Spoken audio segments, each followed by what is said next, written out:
ಕೇವಲ ರಾಮರ ಅಸ್ತಿತ್ವಕ್ಕೆ ಮಾತ್ರ ಅಲ್ಲಪ್ಪ, ಇಡೀ ರಾಮರ ವಂಶ ವೃಕ್ಷದ ಅಸ್ತಿತ್ವಕ್ಕೆ ಕೊಡಬಲ್ಲೆ ಸಾಕ್ಷಿ ನಾನು ಅಂತ ನಮ್ಮ ಮಕ್ಕಳ ಬಾಯಿಂದ ಬರಬೇಕು. ರಾಮರ ದಯೆಯಿಂದ ನಮ್ಮ ಮಕ್ಕಳು ಹೇಳಬೇಕು. ಮೊದಲಿಗೆ ಬಂದದ್ದು ಶ್ರೀಹರಿ,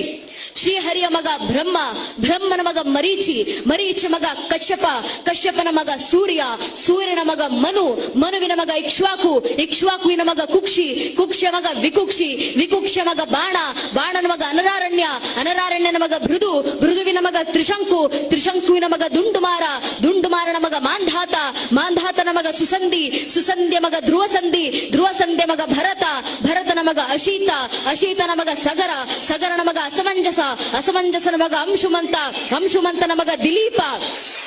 ದಿಲೀಪನ ಮಗ ಭಗೀರಥ, ಭಗೀರಥನ ಮಗ ಕುಕುತ್ಸು, ಕುಕುತ್ಸುವಿನ ಮಗ ರಘು, ರಘುವಿನ ಮಗ ಪ್ರಬರ್ಧ, ಪ್ರಬರ್ಧನ ಮಗ ಶಶಂಕು, ಶಶಂಕುವಿನ ಮಗ ಸುದರ್ಶನ, ಸುದರ್ಶನ ಮಗ ಅಗ್ನಿವರ್ಣ, ಅಗ್ನಿವರ್ಣನ ಮಗ ಶೀಘ್ರವೇದ, ಶೀಘ್ರವೇದನ ಮಗ ಮರು, ಮರುವಿನ ಮಗ ಪ್ರಶಿಷಕ, ಪ್ರಶಿಷಕನ ಮಗ ಅಂಬರೀಷ, ಅಂಬರೀಷನ ಮಗ ನಘೂಷ, ನಘೂಷನ ಮಗ ಯಾತಿ, ಯಾತಿಯ ಮಗ ನಾಭಾಗ, ನಾಭಾಗನ ಮಗ ಅಜ, ಅಜನ ಮಗ ದಶರಥ, ದಶರಥನ ಮಗನೇ ರಘುವಂಶದ ರಾಘವ ಪ್ರಭು ಶ್ರೀರಾಮಚಂದ್ರರು ಅಂತ